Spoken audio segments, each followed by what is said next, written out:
Greetings, dear listeners, and welcome to another episode of the Wildwood Witch podcast. I'm your host, Samantha Brown, your guide into the mysteries of the arcane, the esoteric, and the occult.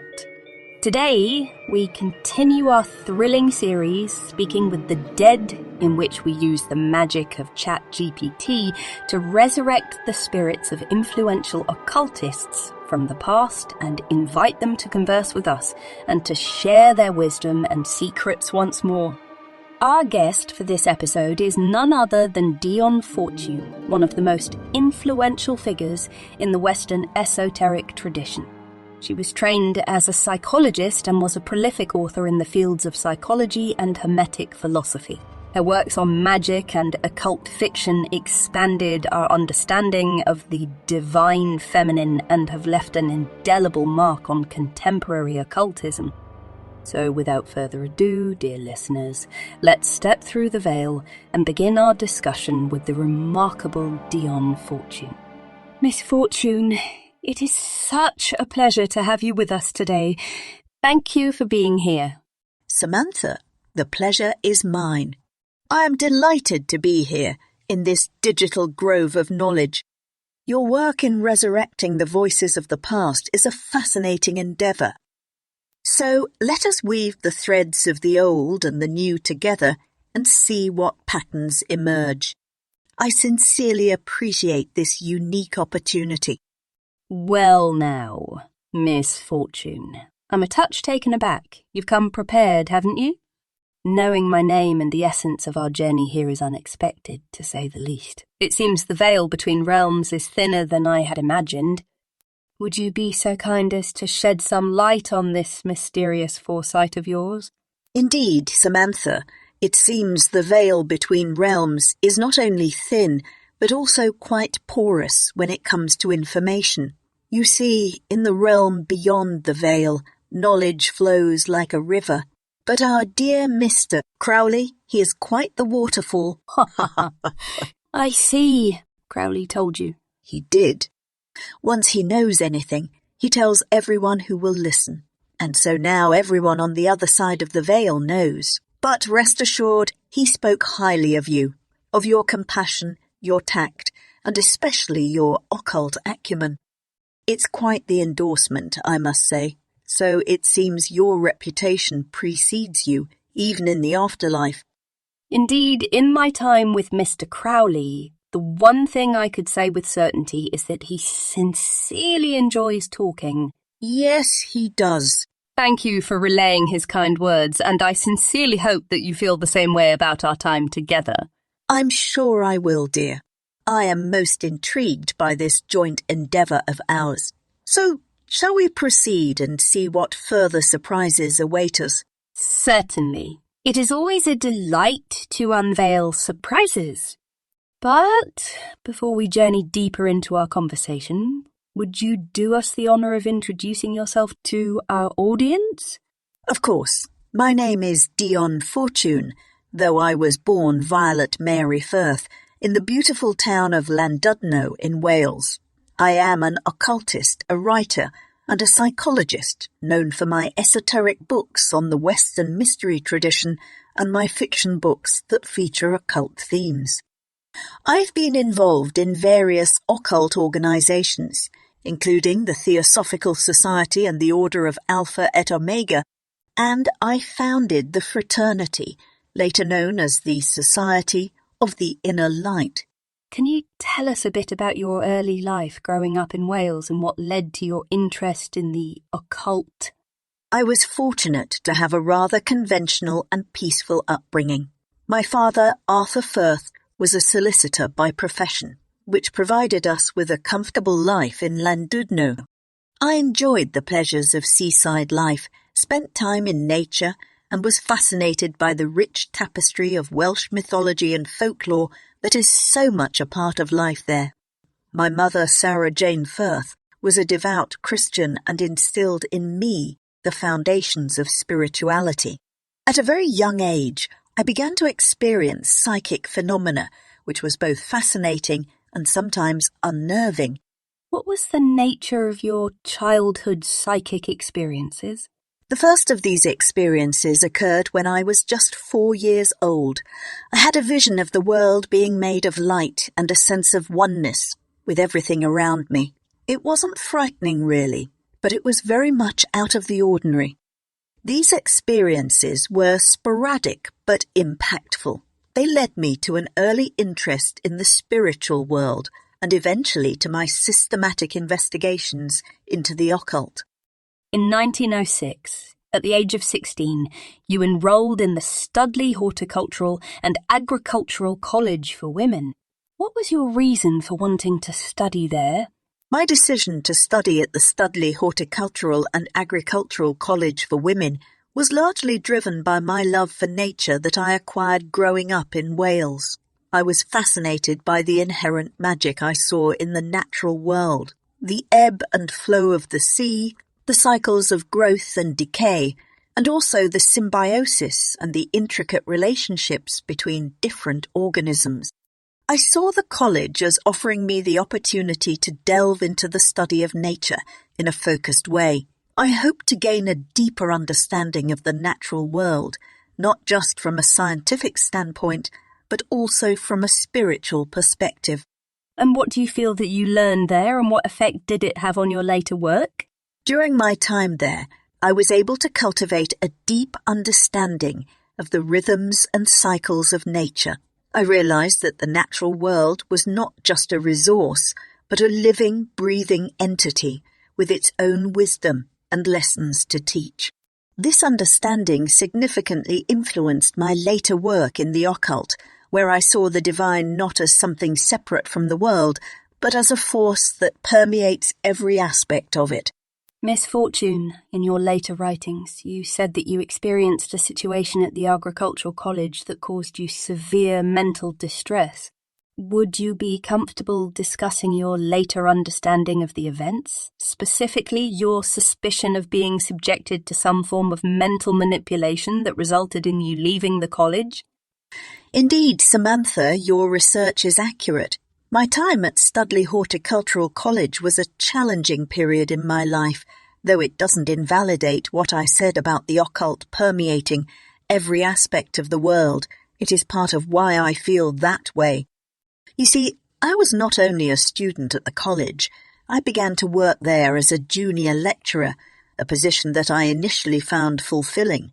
But I began to experience a series of difficulties with the college warden, Lilias Hamilton. I came to believe that I was the victim of mental manipulation by her, or in esoteric terms, a psychic attack.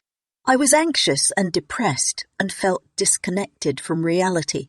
I did experience a form of mental breakdown and left Studley as a result. I went back home to rest and recover and to consider what had happened. This experience, while painful, sparked a desire to understand the unseen forces that had so profoundly affected my life, and it led me to the study of psychic self-defense, a topic that would become a central focus of my later work. At the age of 24, you enrolled at the University of London and began studying psychology and psychoanalysis. Why did you choose to study psychology? Was it because of what had happened to you? It was partly. Following my experience at Studley, I found myself increasingly drawn to the inner workings of the human psyche, but I had always had a curiosity about the mind from my strange early childhood experiences of altered states. Psychology and psychoanalysis were emerging fields during my time at the University of London, and they promised answers to the myriad questions I had about human consciousness, the nature of dreams, and of other psychic experiences. The study of psychology allowed me to understand the mechanisms behind human behavior, while psychoanalysis delved deeper, exploring the hidden realms of the unconscious mind. What did you discover in your explorations of these hidden realms that led you to publish your first book? As I immersed myself in these studies, I began to see parallels between the natural world and the human mind. Just as a seed carries within it the potential to become a towering tree, I saw that the human mind carried within it the potential for spiritual growth and transformation. This understanding was the foundation for my first book, The Machinery of the Mind. In it, I aimed to explore the human mind from both a scientific and a spiritual perspective, drawing upon my studies in psychology and my experiences with the occult. With the book, I sought to bridge the gap between these two worlds and offer a holistic understanding of the human mind and its potential. Can you tell us a bit about your time working as a psychological counsellor?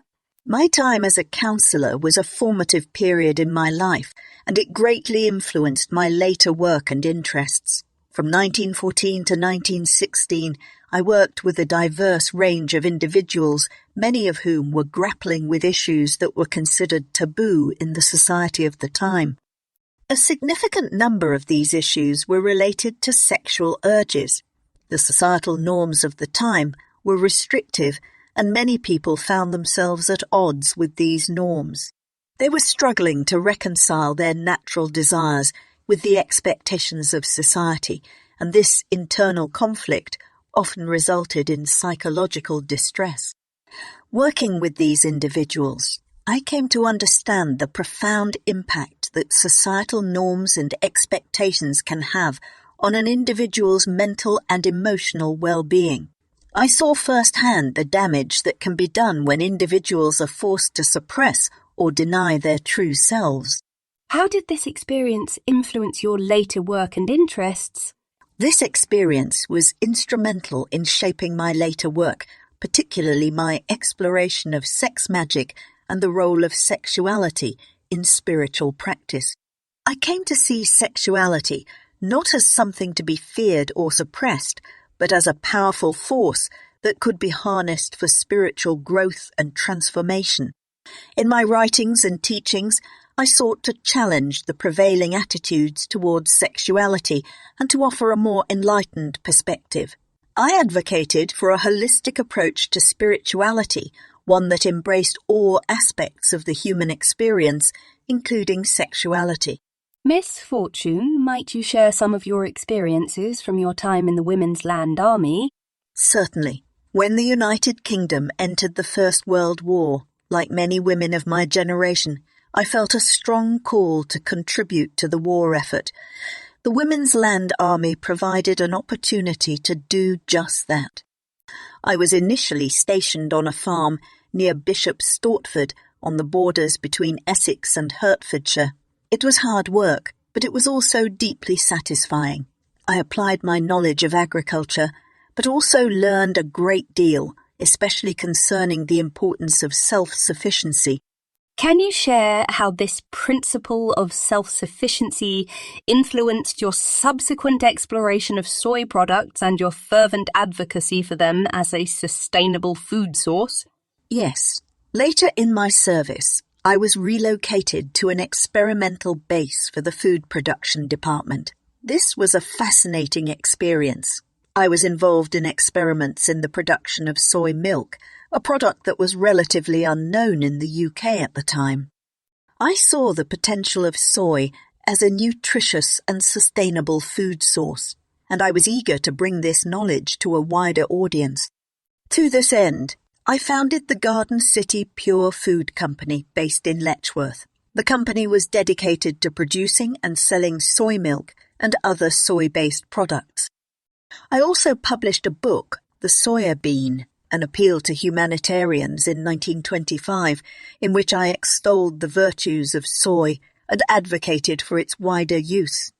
It was part of a greater understanding of how all of our choices, even something as seemingly mundane as our choice of food, can have far-reaching implications for our health, the environment, and our spiritual well-being. Also, during your time at the experimental base, you had a spiritual experience. Would you describe that experience for our audience? Of course.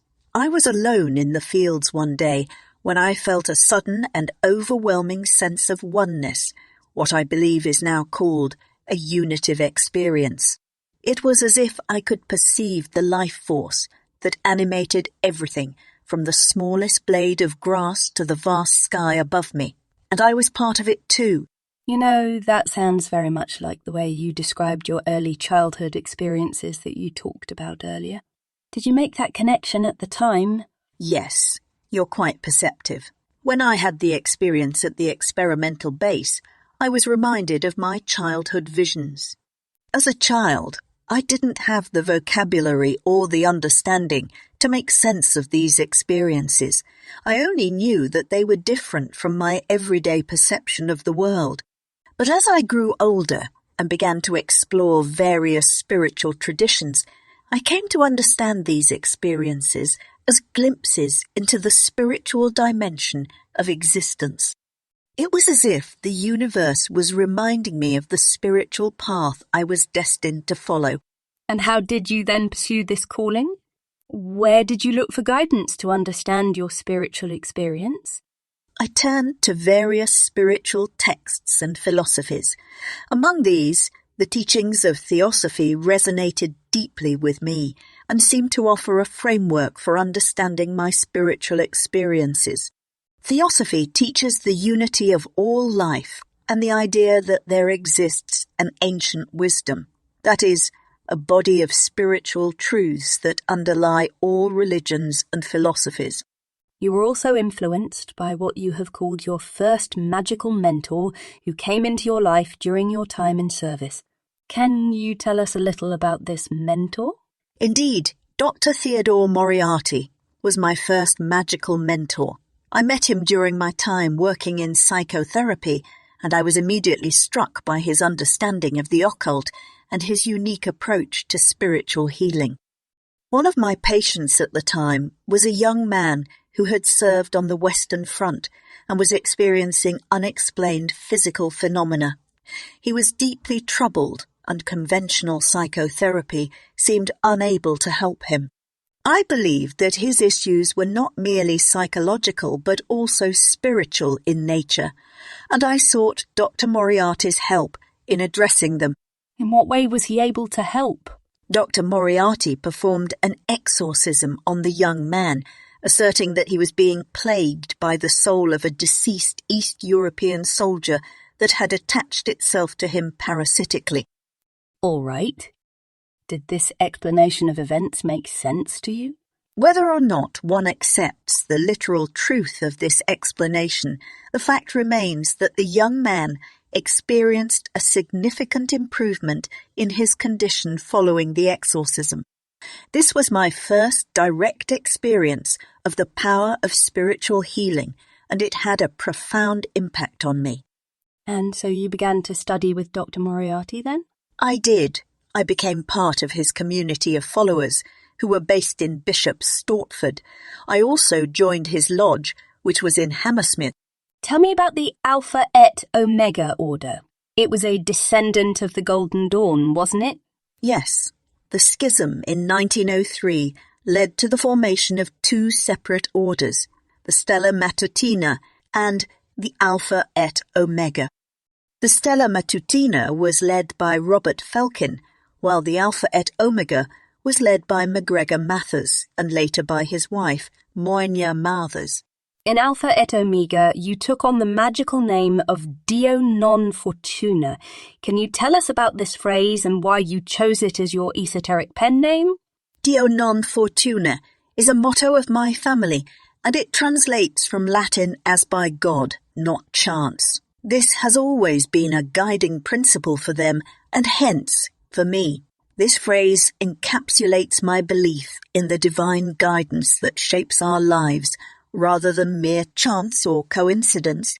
And, of course, the name Dion Fortune is derived from that motto. My reason for publishing using a pen name is that I felt that it would allow me to explore and express my spiritual insights freely, without the constraints or expectations associated with my birth name. And so Dion Fortune became my chosen name in the realm of the esoteric arts. Around this same time, you began a series of psychic experiments. Can you tell us a bit about what these experiments entailed? Indeed, it was during this period that I, along with Maria Trachel Hayes, who was a family friend and also a mentor in the Alpha et Omega, embarked on a series of experiments in trance mediumship. The culmination of these experiments occurred during a session in Glastonbury, in which we made contact with the spirit entities known as the Watchers of Avalon. These entities, these Watchers, revealed to us that Glastonbury had once been the site of an ancient Druidic college. This revelation was a profound affirmation of the spiritual significance of Glastonbury, a place that has long been associated with mysticism and the occult. Did you consider the Watchers of Avalon to be the secret chiefs as understood in Theosophy and the Golden Dawn? In my understanding, the Watchers of Avalon and the secret chiefs are distinct entities, though they both exist within the spiritual realm. The Watchers of Avalon are spirit entities associated specifically with the mystical landscape of Glastonbury, a place steeped in ancient lore and spiritual significance. They are guardians and keepers of the wisdom and knowledge of this sacred site. The secret chiefs, on the other hand, are highly evolved spiritual beings who guide and oversee the spiritual evolution of humanity. They are not tied to a specific geographical location, but rather they operate on a cosmic scale. While both the Watchers of Avalon and the secret chiefs are part of the spiritual hierarchy, in my understanding, the Watchers are more localized guardians, while the secret chiefs are universal guides. There was, and still is, disagreement among occultists concerning the existence of the secret chiefs. That is very true. In my day, the existence of the secret chiefs was a concept that was met with skepticism by many in the occult community, including Arthur Edward Waite.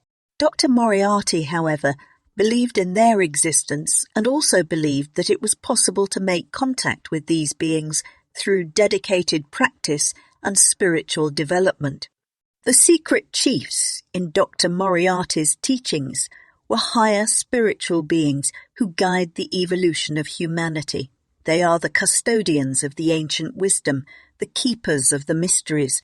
Waite, on the other hand, denied the existence of any direct contact with the secret chiefs, and considered them to be purely symbolic or allegorical figures. He even went so far as to accuse Dr. Moriarty of being deluded or dishonest. Dr. Moriarty also famously had a falling out with Moenia Mathers, in which she accused him of being a sexual predator and expelled him from the order. You are correct, Samantha. Dr. Moriarty's expulsion from the Alpha et Omega by Moenia Mathers was a result of allegations against him of inappropriate behaviour. Why would she make such an allegation against him?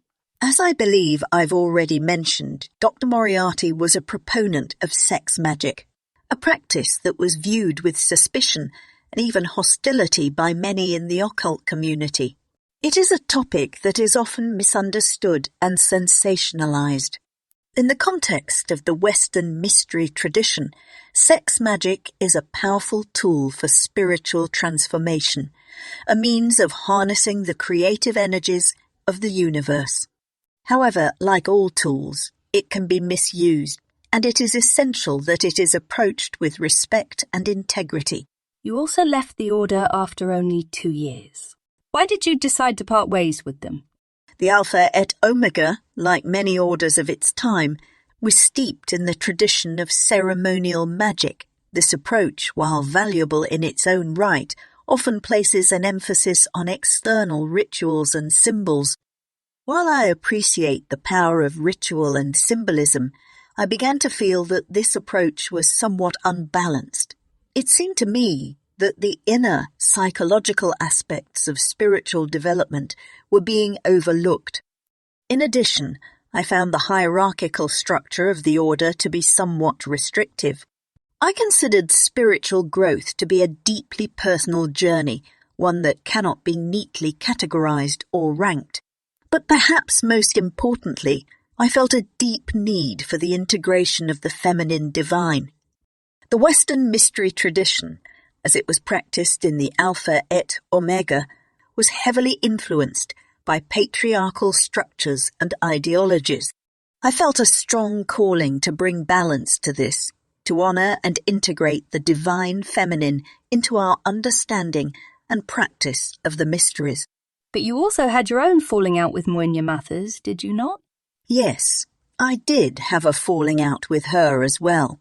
This occurred after the death of Dr. Moriarty in 1923. His group fragmented and I established a new group with some of the members to continue my experiments in trance mediumship.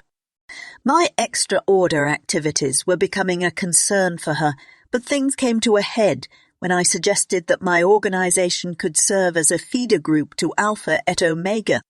She disliked this proposition so much that she expelled me from the order, but she claimed that my expulsion was necessitated by me having the quote-unquote wrong signs in my aura. You wrote the esoteric philosophy of love and marriage in 1924, and then the esoteric fiction book, The Secrets of Dr. Taverner, in 1926. How did your experiences with Dr. Moriarty influence both of these works? The esoteric philosophy of love and marriage delves into the spiritual dimensions of relationships and the transformative power of love.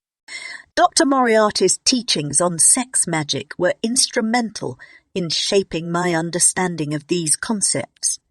He taught me that sexual energy, when harnessed with intention and respect, can be a powerful tool for spiritual transformation.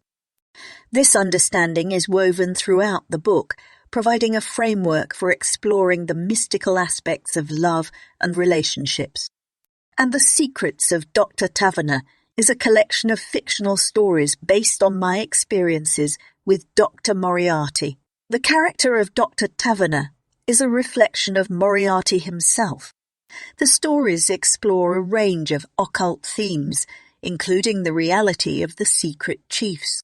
So, did you make direct contact with the secret chiefs yourself?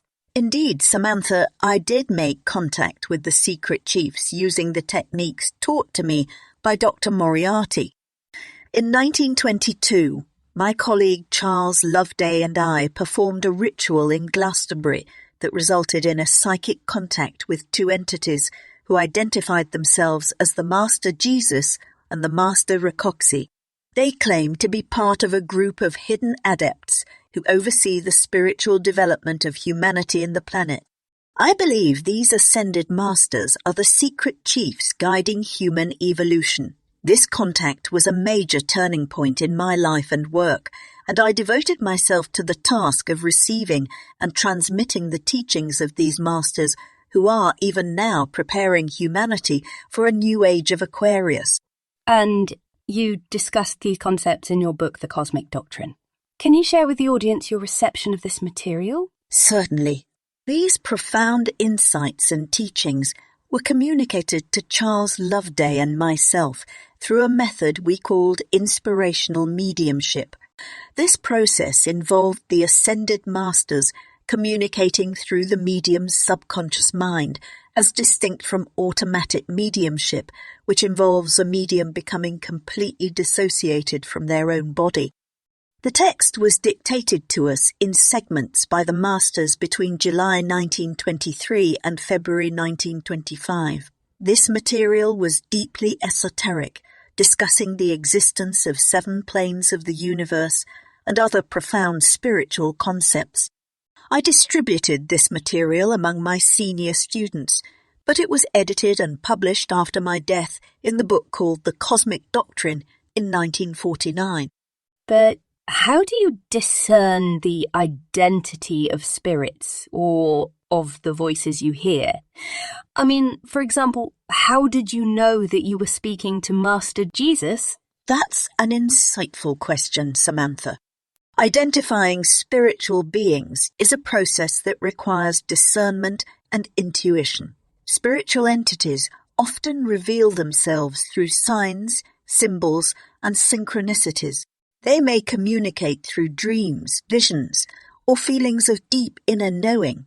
The identity of a spiritual being is often recognized through the energy they carry, the wisdom they impart, and the resonance one feels in their presence. In my encounters with Master Jesus, I recognized his energy as one of profound wisdom, compassion, and unconditional love. His teachings resonated deeply with my own spiritual understanding, and his presence brought a sense of peace and clarity. So it was through my direct experiences with this spiritual entity that I came to recognize him as Master Jesus. Miss Fortune, with your rich background in psychology, how does this knowledge intersect with your perception of spirits? Could you share your insights on what spirits truly represent in your understanding? Samantha, you've touched upon a topic that is close to my heart. In 1922, I wrote a paper called Psychology and Occultism, which was published in the Transactions of the College of Psychic Science. But throughout my work, I strive to bridge these two perspectives, to explore the spiritual realm with both psychological insight and spiritual reverence. In my understanding, our perception of spirits is deeply intertwined with our psychological state. Our beliefs, experiences, and even our subconscious mind can shape how we perceive and interact with the spiritual realm. From a psychological perspective, spirits can be seen as manifestations of the collective unconscious, archetypal energies that resonate with our deepest fears, hopes, and desires. They can serve as mirrors, reflecting back to us aspects of ourselves that we may not be consciously aware of. On the other hand, from a spiritual perspective, these entities are independent beings with their own consciousness and purpose. They exist in realms beyond our physical reality and can offer wisdom and guidance to those who are open to their messages. As for what spirits truly represent in my understanding, I see them as expressions of the divine, manifestations of the underlying unity that connects all of existence. But they can also act as guides and teachers, offering us wisdom and insight on our spiritual journey. So, if I understand you correctly, you seem to be saying that your idea of the spirit world is akin to the Jungian concept of the archetypes of the collective unconscious, and that from this perspective, the entities or complexes that reside there can be viewed as having autonomy. Samantha, that is precisely what I am saying. In my understanding, the spirit world is the source of these archetypes. It is a realm that exists beyond our physical reality and can be viewed from this perspective as populated by autonomous spiritual beings and energies, each with their own consciousness and purpose. However, it is important to note that while these beings may originate from the spirit world, they manifest as reflections of our own inner psyche. In this sense, our encounters with these beings can serve as a mirror, reflecting back to us aspects of ourselves that we may not be consciously aware of. You have said in your writings that you were directed by the Ascended Masters to join the Christian mystic lodge of the Theosophical Society, of which you soon became president. Can you tell us about your involvement with this group? I was initially drawn to the lodge due to its alignment with my own beliefs, particularly the importance of Master Jesus. I felt a strong need for a Christian perspective within the Theosophical movement, and I worked tirelessly to emphasize the centrality and importance of Master Jesus in my various articles and teachings.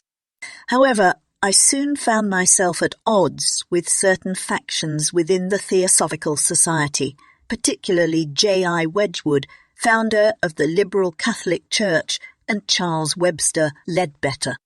I felt that they were not concerned with Master Jesus and were instead preoccupied with Master Maitreya Buddha. This divergence in views led to public disagreements and eventually my departure from the Theosophical Society. You were also involved for a time with the United Lodge of Theosophists and made contact with the Himalayan Masters. What was it about this contact that caused you to resign from this group as well? I did make contact with the Himalayan Masters, but I found their energy to be quite different from what I was accustomed to.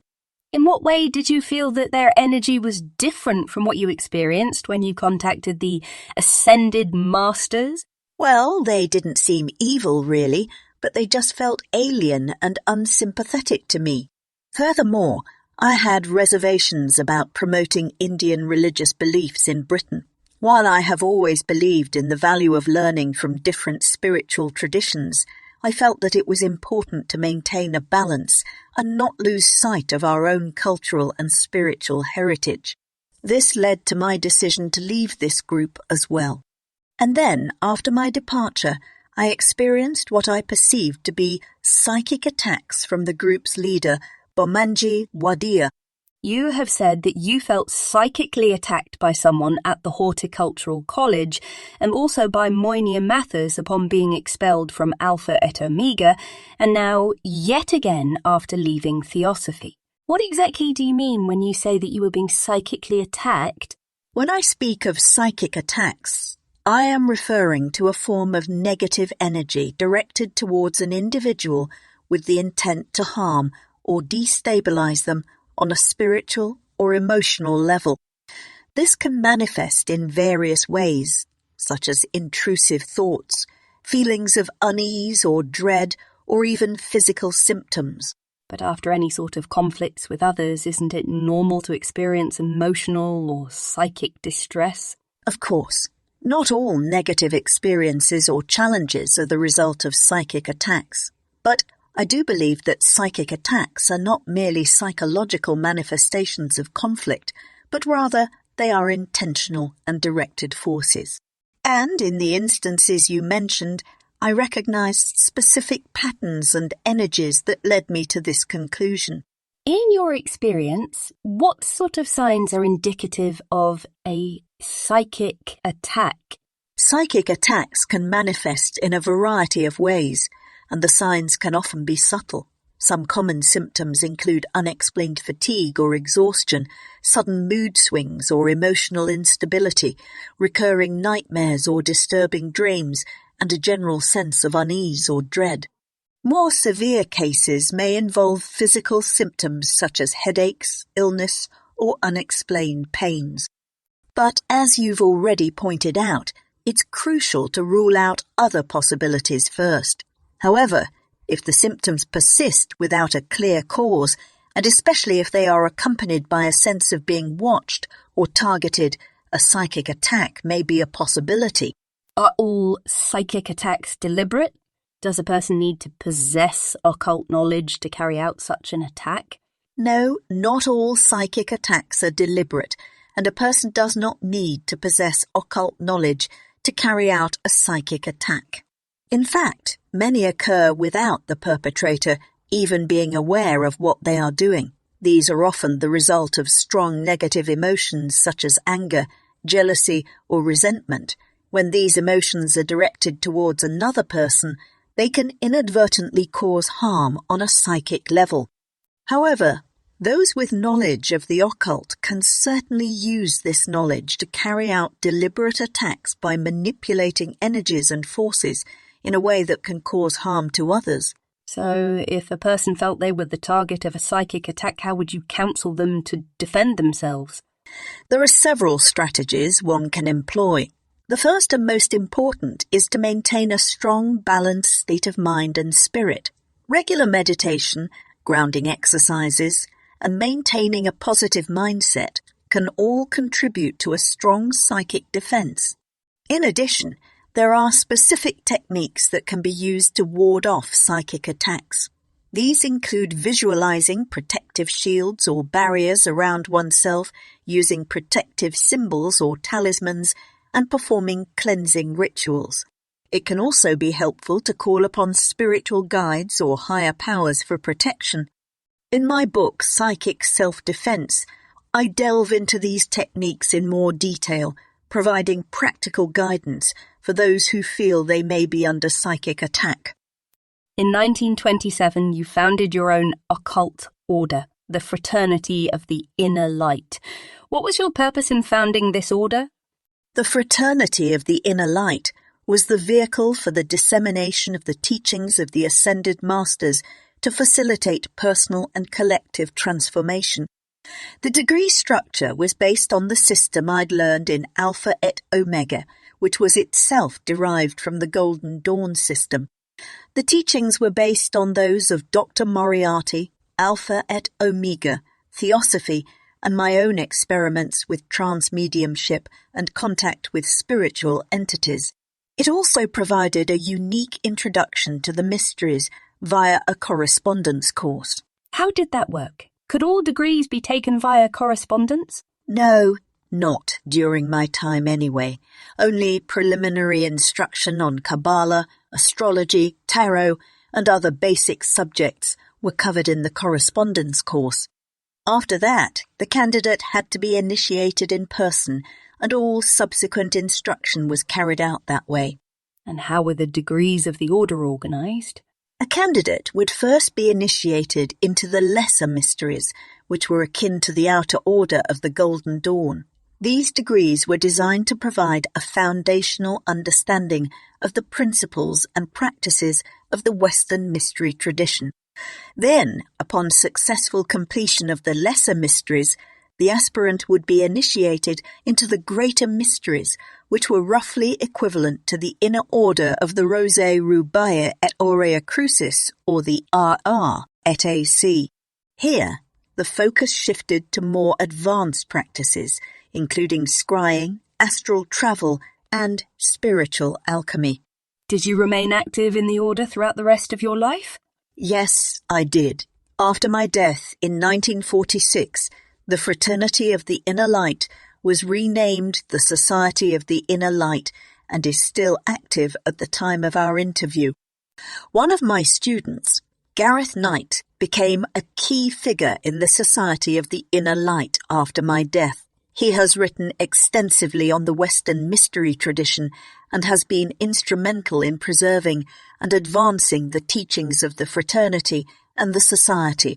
He formed his own esoteric school, the Avalon Group, in 1973, and continued to write and teach until his death in 2022 at the age of 91. But, as I said, the Society of the Inner Light is still active and is now a registered religious charity operating out of London. And I have linked the web address of the Society of the Inner Light in our show notes. Miss Fortune, your later years were an extremely prolific time for you. Let's talk first about some of your more famous esoteric books, and then we'll discuss your fictional works. All right, dear. Where would you like to begin? Your book, The Mystical Kabbalah, is a classic. And in truth, I learned the basics of Kabbalah from you and this book. Can you share with the audience what this book is about and why its subject matter is so important relative to understanding the Western mystery tradition? The Mystical Kabbalah is an exploration of the Hermetic Kabbalah, a system of mystical and magical symbolism that forms a key part of the Western mystery tradition. The Kabbalah, as I understand and present it, is a map of consciousness. It is a system that allows us to categorize and understand the different aspects of our being, from the most mundane to the most divine. It provides a framework for understanding the universe and our place within it, and it is a tool for spiritual development and self-discovery. The primary glyph in Kabbalah is the Tree of Life. How does your book approach the discussion of this central figure? The Tree of Life is a diagram that consists of 10 spheres, or sephiroth, connected by 22 paths. Each sephira represents a particular aspect of God, and the paths represent the stages of our journey towards divine union. In the mystical Kabbalah, I delve into the meanings of each sephirah and path, providing practical exercises and meditations to help the reader experience these energies directly. I also explore the 4 worlds of the Kabbalah, which represent different levels of reality, and the correspondences between the Kabbalah and other systems of symbolism, such as astrology and tarot. The Kabbalah is a profound and complex system, but I believe that it is accessible to anyone who approaches it with an open mind and a sincere desire to learn. It is a key to understanding the Western mystery tradition, and I hope that the mystical Kabbalah can serve as a guide for those who wish to embark on this journey of discovery. Your book, Sane Occultism, provides a roadmap for avoiding potential pitfalls in occult practice. Could you share how this guide helps readers navigate these challenges? Sane Occultism is a book I wrote with the intention of providing a practical and grounded approach to the study and practice of occultism. In the book, I discuss the importance of discernment, balance, and ethical conduct in occult practice. I caution against the dangers of obsession, delusion, and unethical manipulation, which can be pitfalls for the unwary or unprepared practitioner. I also stress the importance of psychological health and stability and the need for a solid grounding in the realities of everyday life. One of the key messages of sane occultism is that the occult is not a realm to be feared or shunned, but neither is it a playground for the reckless or the unscrupulous. It is a serious field of study and practice that requires discipline, integrity, and a sincere desire for knowledge and growth. Can you tell us a bit about your exploration of death and the afterlife from your book, Through the Gates of Death? In Through the Gates of Death, I explored the profound mystery of death from an esoteric perspective. Death is not an end, but rather a transition, a passage from one state of being to another. It is a gate through which we pass, not into oblivion, but a passage into a different form of existence. I discuss the process of dying as a transition from the physical to the astral plane and the journey of the soul through the various stages of the afterlife. I also discuss the concept of reincarnation, the idea that the soul returns to the physical plane in a new body after a period of rest and learning. Through the Gates of Death is intended to provide comfort and understanding to those who are facing death, and it is also a guide for those who wish to understand the mysteries of death and the afterlife from an esoteric perspective. So, now that you are dead and have experienced your transition, were you correct in your assessments of death and the afterlife? From my current perspective, I can affirm that my understanding of death and the afterlife, as expressed in Through the Gates of Death, was largely accurate. Death is indeed a transition, a passage from one state of being to another. It is not the end, but a continuation of our spiritual journey, as my presence here on your show demonstrates. It most certainly does. Miss Fortune, you also wrote several fictional works aimed at making esoteric knowledge more accessible. In what ways do your fiction works serve as vehicles for teaching and exploring esoteric wisdom? Indeed, I have always believed that fiction can be a powerful medium for conveying esoteric wisdom. I considered my fictional work serving as a bridge, connecting the often abstract and complex world of esoteric wisdom with the tangible and relatable world of human experience. By weaving esoteric principles into the fabric of the narrative, I sought to make the esoteric accessible and meaningful to all. Can you provide some examples of how you accomplished this in your fictional works, The Sea Priestess, Moon Magic, The Goat-Foot God, and The Winged Bull? Certainly. In The Sea Priestess and Moon Magic, I explore the principles of ritual magic, the power of the divine feminine, and the mysteries of the moon. In The Goat-Foot God and the Winged Bull, I delve into the mysteries of the god Pan and the nature of the elemental forces. These stories are not just tales of adventure and romance, but also serve as practical guides to the application of esoteric principles. Through the experiences of the characters, readers are able to gain a deeper understanding of these esoteric concepts. We've talked about Dr. Moriarty serving as the model for Dr. Taverner, but your book, The Secrets of Dr. Taverner, also weaves the concept of psychic self-defense into its story. Yes, it does. The character of Dr. Taverner, like Dr. Moriarty, is a skilled occultist who uses his knowledge to help those who are afflicted by supernatural or psychic disturbances. Through his adventures, I was able to explore various aspects of psychic phenomena and occult practices, from possession and psychic vampirism to the use of ritual magic for healing and protection. Each story presents a different challenge or problem, and through the resolution of these problems, readers are able to gain insight into the principles and practices of psychic self-defense.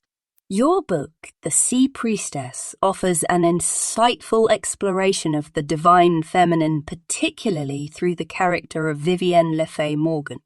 Can you share more about your intentions behind this portrayal? The character of Vivienne Le Fay Morgan is a modern embodiment of the ancient and powerful archetype of the Sea Priestess, a conduit for the primal, transformative energies of the sea and the moon. In creating Vivienne, I sought to portray a woman who is deeply connected to the natural and spiritual world, a woman who embodies the ancient wisdom and power of the goddess. The Sea Priestess is a call to reconnect with the ancient wisdom and power of the goddess, to honor and embrace the transformative energies of the sea and the moon, and to recognize the divine feminine as a vital and necessary force in our lives and in the world. Can you explain the psychological and occult significance of transformation as portrayed in your book Moon Magic? Moon magic is a continuation of the themes I began exploring in The Sea Priestess, with a particular focus on the transformative power of the lunar energies and the divine feminine. In Moon Magic, the protagonist, Lilith Le Fay Morgan, undergoes a profound transformation under the influence of the moon and its energies. This transformation is both psychological and occult in nature. On a psychological level, Lilith's journey represents the process of individuation, a term coined by Carl Jung to describe the process of becoming an integrated whole by integrating the conscious and unconscious aspects of the self.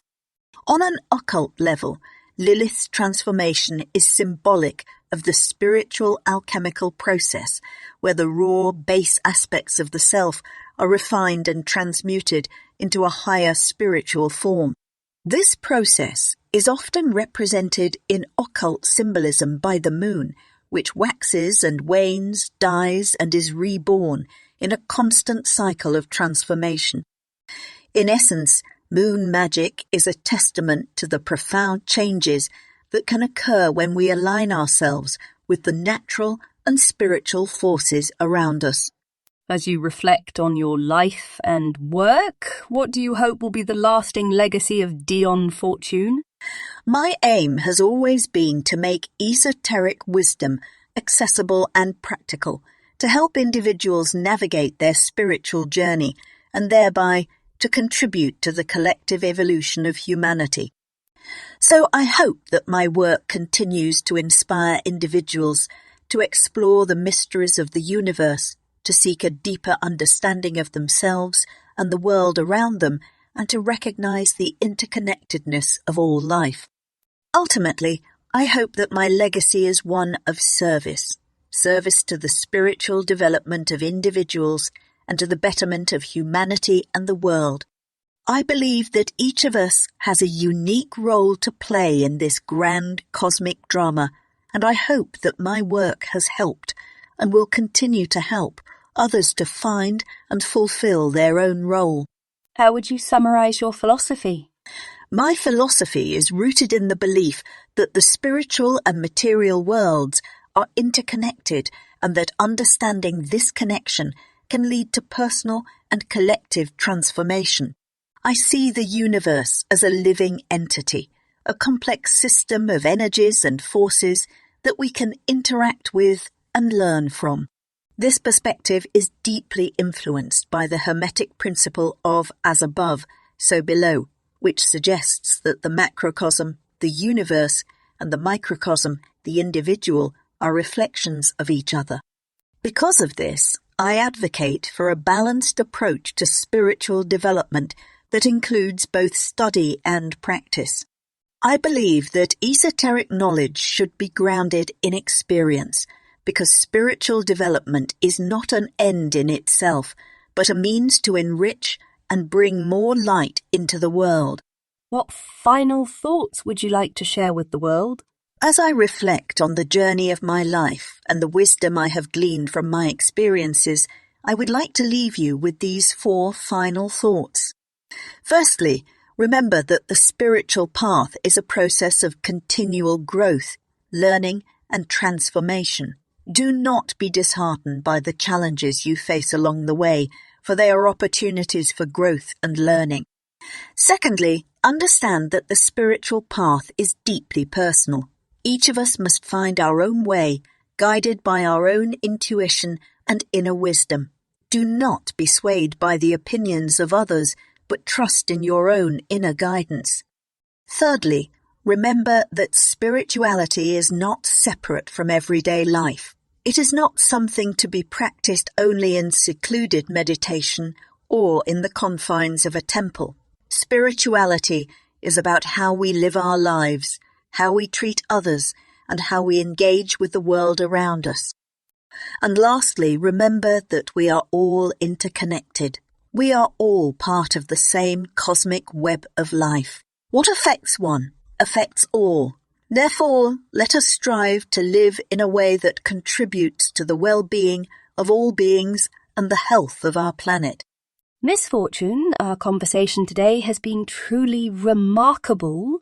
I can't help but reflect on how your teaching shaped my early forays into the occult.